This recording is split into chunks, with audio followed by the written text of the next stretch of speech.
way to the podcast, Shh, It Matters. And we're going to explain a little bit more about the name of the podcast later. And what we need to talk about first is the news. And I have a panel of 5 people. Let's give a shout out to Martha May quick. Hello. Craig. How you doing? And Harmony. Hi, everybody. Lisa. Happy Friday. It's not Friday, it's Sunday. Oh, well, it's We're true. recording on Friday. Sorry about that's that. Okay, Okay, happy Sunday. It's fine. It's not Happy hump day. weekend. Listening on Monday or watching on Monday. Or hump so day. It really doesn't Could matter. be. Or hump Yeah. day. Happy day.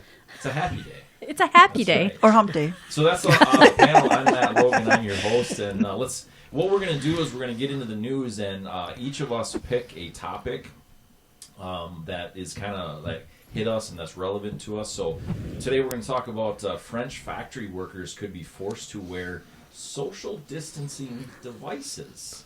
We're going to talk about that later on. And then a man was found in the Chicago airport. He lived there for 3 months undetected. That is crazy to me. And then, of course, we have to talk about Trump and his last-minute pardons, including Steve Bannon, Lil Wayne, and, as the CNN reports, scores of others. And then Breitbart News is talking about how Minnesota K-12 social studies draft dumps major U.S. historical events for systemic racism. That's also coming up today.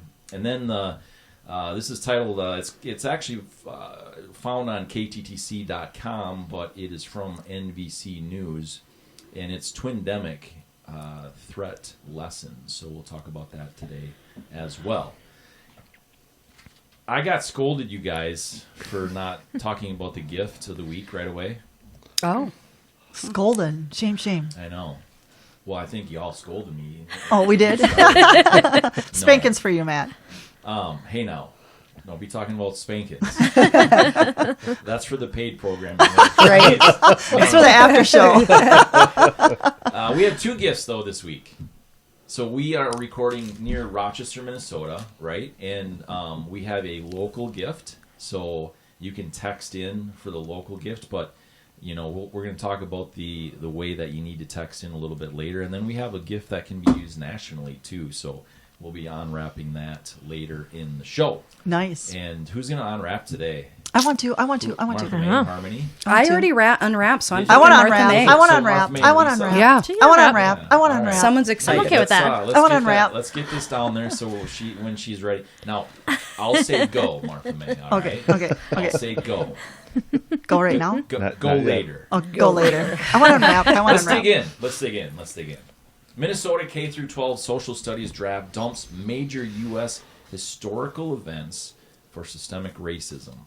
I'm not going to be able to read all of this, obviously, but what I want to say to the audience is we're going to have each week the links to these articles will be on rumble.com and a couple other places too, so check them out for yourself. But the Minnesota Department of Education has released its first draft of K-12 social studies standards for the next 10 years.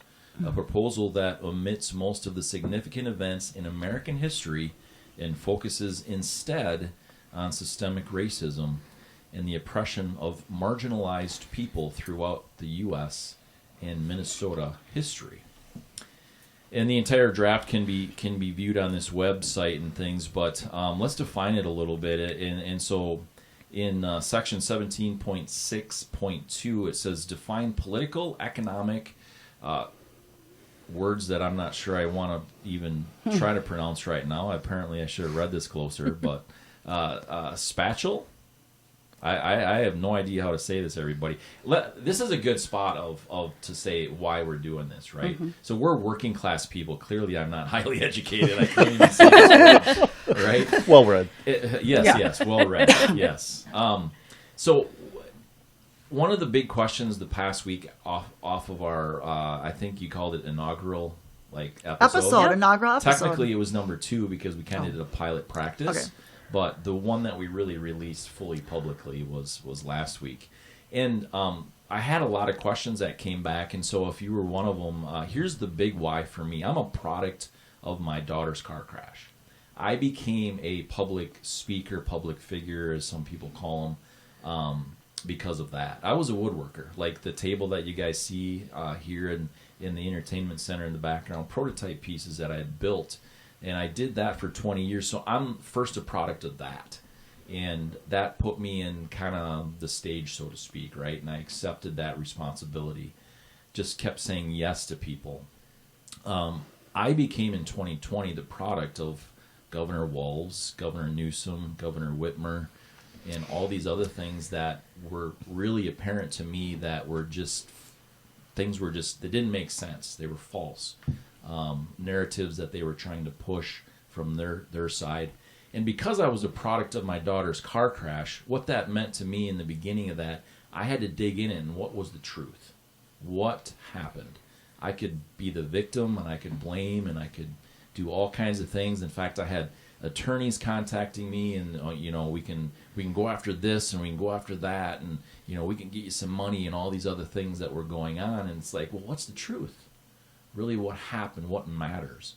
And so being a product of the truth, I was an official, basketball official for 6-7 years. NBA, did you see me on the NBA? I missed that day. Yeah. Too short. High school and youth. But, Excuse me. I'll Google it. So being a basketball official, you have to call it like you see it, right? But then you have a partner. And that partner says, hey, wait a minute, I didn't quite see it like that because I had a little bit better angle. And so you talk about it and you figure out what the reality and what the truth is. And that's what we're doing here. I'm going to call it like I see it. And Craig's going to call it like he sees it. Martha May, Harmony, Lisa, we're going to call it like we see it. And we're also going to call out each other. Mm-hmm. If we're going down a path that doesn't make sense and like, hey, wait a minute, look at this angle, look at that angle, things like that. That's why we're here. That's why we're doing it. We're just normal, boots on the ground people that want to look for really what the truth is. Mm-hmm. So that's the biggest question that I had this week. So we'll see if, I don't know if anybody else had questions from the audience this week or not. It's Martha May single, but I don't know what I had. I'm sorry. Yeah. Wait, is that a question or answer? Is it a question or answer? How single are you, Martha May? Well. I think that's the question, right? Well, And where can we find you, Martha May? you guys are making me blush. Sorry. Don't tell that guy at the airport in California that. No, so we can talk about that later if anything comes up and things like that too. So, but let's dig back into this. So these historical perspectives and apply them to the boundary disputes and genocide that occurred in the past within the land that is Minnesota today. One of the other ones is define freedom and democracy and examine how different groups have been included or excluded from the ideas over the American history. But here's one thing that one of the things that I found really the most powerful in this story was the things that they're going to exclude, not that they're going to include, but the things that they're attempting. I guess at this point they're not taken out, but this is what they're attempting to take out. And as it's quoted here, as the Raise Our Standards Minnesota campaign is an effort of public policy organization, Center of the American Experiment, observed this. What is especially stunning about the draft is what it omits, according to the Center of the American Experiment. So here's what it omits. The Pledge of Allegiance. It omits the American flag. It omits World War II, World War I. It omits the Holocaust, including references to the Nazis and the Jews. It omits communism and socialism. It omits the American Revolution. It omits George Washington and Thomas Jefferson. It omits the Civil War. It omits the brave Minnesotans of the 1st Regiment who were the first to answer Lincoln's call for help. It also omits the Minnesota and Iron Range role during World War I and World War II. That's a significant Minnesota. To me, that's like, wow, that's really significant to the state of Minnesota. And then it also omits Minnesota's response to global conflicts and displaced people since 1945. I'm not going to read any further on this one. This is a really long article. I don't really, if you want to add things in, you want to talk about some of the other things that aren't in the history books and in social studies for the students, I'm okay with that. But it needs to be an equal playing field for me. That's what's really discouraging. The pledge, the flag. Wow. I mean, that's right to my heart. That's right to my heart. We have a new president that's removed the military flags from the Oval Office. So how do we on day one set an example for our kids in school? My sister is also a teacher in Wisconsin, and they, she has those kids stand up to say the Pledge of Allegiance. They realize why they are saying one nation under God, indivisible, with liberty and justice for all. They realize every line, not just saying it, but they realize that, second, third, fourth graders, that kind of thing. Even at my son's house out in California, right away in the morning, my sons used to saying the colors in the morning while he was active duty. And, the kids thought it was fun to go out there and say the pledge, but, they're maybe too young to realize what they're saying, but it's part of their school. I think it should be part of their schooling, even online, that they're doing, even though they're not in classroom. But I just felt as a grandma that was something I needed to do, to go outside and say the Pledge of Allegiance to the flag. Wow, that's just, we had city council people who a year and a half ago tried to ban it, and people got together and said, no, this is up in the cities. No, you need to say the Pledge of Allegiance before every city council meeting. So I don't know, maybe there's some opportunity. This is a 10-year plan. This isn't just like they decided not to do it now and maybe not next year, but it's a 10-year plan, and people have proven where their plans have become reality. There's been a lot of pushback for a couple months or a couple weeks on this since it's kind of come out, and there's been, it's not going to happen. It's not going to happen. It really looks like it's going to happen. It does look like it's going to happen. I agree with that. Omitting things is dangerous. Mm-hmm. And if I may, I'm just curious. I want to know more about this. What is their reasoning behind omitting these particular things? What are they saying? Well, they didn't actually say it in here that I recall. Let me see if I can find anything that says the reason why. Did anybody else read it, why they were going to admit it? Because I didn't see it in this particular article. They said what they were going to add, but they didn't say. And I guess I was just curious about that. The why. Yeah. They didn't give the why. Okay. I did do other research on it, and I couldn't find this is by far the best article on it. There was other little pieces, snippets, but this is by far the deepest article. But that's a really good question, because I thought the same thing. Like, why? Yeah. And it's, it's such a hot topic right now of social justice and all that. And it's not to downplay the importance of those things by any means, but you don't erase history by not talking about it. And if you don't talk about it and you don't learn it, you're going to repeat it. I don't think anybody in this world wants another Holocaust. 100 million people died in World War II, World War I. Mm-hmm. We can't let that happen again. And if we don't teach our children... Have you been to the Holocaust Museum? I have not. I've been there twice. It's amazing. And it's incredible. I'm getting goosebumps right now just talking about it. Because it is so, surreal doesn't... that's the only word I can think of. That does not cover it. Surreal doesn't cover it. I was in tears both. I'm nearly in tears right now. I was in tears both times that I went through there, because it is just you read these people's stories, the survivor stories, and what they talk about is this is not made up crap, people. But part of our literature when I was in high school was reading the story of Anne Frank. Mm-hmm. So Right. is that going to be taken out of history? Or is that going to be taken out of schools too? This is important stuff.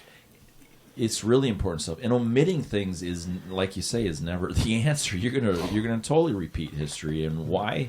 And Nazis happened. There's other ways Holocaust. to teach their new. I don't want to say agenda in a bad way, but the new subjects that they want to talk about, the social justice type stuff. Have it as an elective. When I was in high school 10 years ago, you had a pile of elective classes if that's what you wanted to concentrate on, whether it be European history or literature of this or that or the other. So why don't they offer that as an option? Or I know a lot of colleges have those as, should they have them as majors. But why does that need to be taken out of, why does that need to replace our history in elementary school and junior high? That's the fundamentals are taught at those ages, and you can't. I don't know. I don't agree with How it. about we teach them a checkbook? How about we teach them? Why don't we get rid of social studies Cooking, cleaning. altogether? Yep. Yeah. Bring Let back them home. as- Bring back Yeah. home economics. Yeah. Change a tire. Let's get rid of it altogether, and then when you become a certain age and you're interested in it or not, then you're going to learn it. But to me, there's so many things in school that it doesn't teach them to be functioning adults. No. Writing Right. cursive. Nobody does it anymore. You was What they're replaced trying- for PowerPoints. You know what was right, but you know what's funny is what's out now is there's that like iPad looking thing. It's super thin and it's a notebook, like literally a piece of paper, and you can write on it. Have you seen this yet? It's like like we have the touch screen iPads and all those things. You literally have a pen and you can write on it. And they were writing in cursive. And the first thing I thought of, as you say that too, the first thing I thought of when they were writing in cursive, I'm like, wait a minute, no one can write in cursive anyway. Who's going to be able to read it? Why? Well, it translates it into it puts it over into like a Word program or into PowerPoint, or you can put it into different things. So you can email it then that way, and so it actually takes the cursive and it dictates it essentially. Changes it over, but I'm like, nobody writes in cursive anyway, so what's the point of that? I'm Not going to say under the I age of still 60. write in cursive. I do. I mean, I do both, but I notice when I go to write that it tends to be more cursive. But it's kind of sad that we're not teaching our kids this stuff. It's kind of a lost art. And to go back to this, World War I, World War II, the Holocaust. I always believe that humans should be held responsible. They should be accountable. And these are perfect examples of things that humans did wrong. We did a lot of terrible things. And then we're also, in a way, it feels very dismissive of all the people that fought so hard, and long for our country. World War I, World War II, we're not going to mention any of that. Let me pause you a second. Yeah. Let me pause you. You said for our country. We got into both world wars for other people in other countries, marginalized people. Right. We got involved in these wars in our country. Our country did that because of the terrible things that were happening. And that's what I remember. That's So I apologize, Harmony, but No. when words are so important, and when you say our country, that it actually wasn't for our country, especially World War II. I mean, we really, until Japan got involved and bombed Pearl Harbor, we were out. Right. We didn't want to have anything to do with it, and we're like, as soon as that happened, then we said, okay, let's take a look at this. This is serious stuff. Yeah. When she said our country, what I thought of right away is because there are military. I guess that's what I meant. That Thank you. that was what I took. Maybe Sure. not Our maybe not men, defending our maybe women. not defending our country, but because that was our people. our military Yeah. representing our and standing military up for us. sure. Yeah. But Yeah. what they were there for was for the world. Right. It was for good. Right. It was there to extinguish evil. Is really what it Right. was for. Right. And I don't think we should forget about those things. I think, like Craig, like you said, it's learning lessons. It's so unfortunate that it takes tragedies for us to learn anything or go forward with trying to make improvements.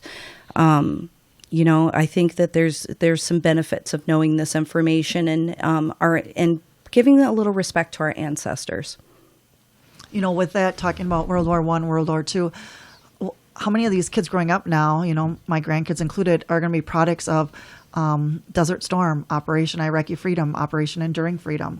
Are we going to forget about those and not let them know or reiterate or educate on that as well? And I think what's important there too is that unfortunately Where does it stop, I guess, is my question. I agree. Where does it stop? But I think what should be included in the Iraq War is really why we were there. Right. I mean, now 20 some years later, it's come out that we weren't there necessarily for the right reasons. There were some right reasons, but there were also some not right reasons. Right. So that should be also included. But as respect to the military, absolutely, that should Right. completely be included. But the whole truth should be included. That's why we're here. Right. And to Right. put it into perspective, every kid that's in school right now wasn't around for 9/11.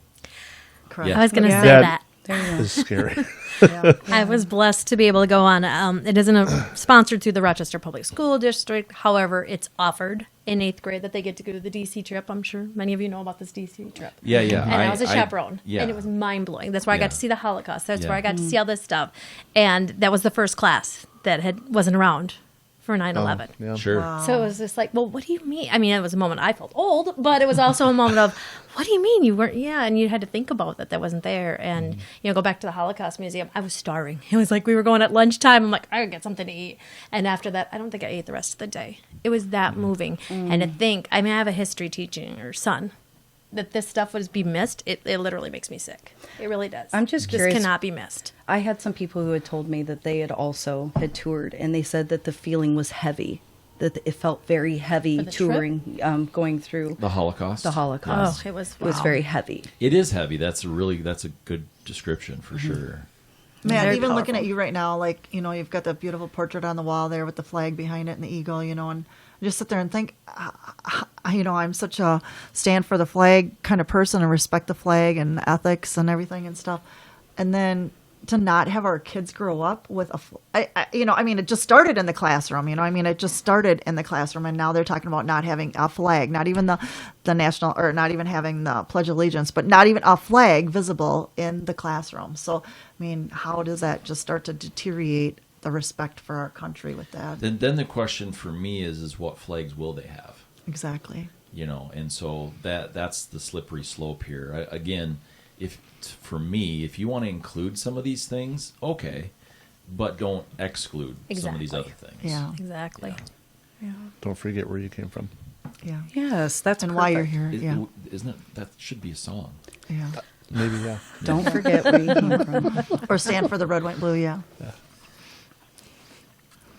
Or take a knee, boot you in the ass. That song too. Assets. Assets. The Yeah. assets that we're going to yeah. talk about, Assets. like the. Assets. Anybody take questions this week for our inaugural? Anybody comments? Send you anything? I can't be the only one that got messages. I had feedback. Probably. It was good. Sure. It was positive. It was, Yeah. something Yeah. new and But exciting. no questions. No. Not terribly. No. Yeah. Okay. Cool. Well, Why are you doing this? Is probably the question yeah, that I yeah, got. yeah. Why are you doing that? Yeah. Like why? It's Why for- now? It's or to, why? It's to bolster our bank accounts, right? Yeah, right. Because we're all Nonprofit. We're volunteering. nonprofit. Nonprofit. Hey, a lot of people have asked how they can support the work we're doing here at Matt Logan Speaks. Well, you see this hammer that I got in my hand? It's pretty big. All you have to do is hammer the share button. Go ahead and hammer out a comment to us. Go ahead and hammer the like button. Go ahead and hammer the subscription button. Go ahead and hammer the notification bell so that when we have new content up, you're the first to know about it. We really appreciate the comments, shares, likes, because you know what? That's the best way you can support us, because the algorithms on all these fancy computers, that's what they need. We appreciate it.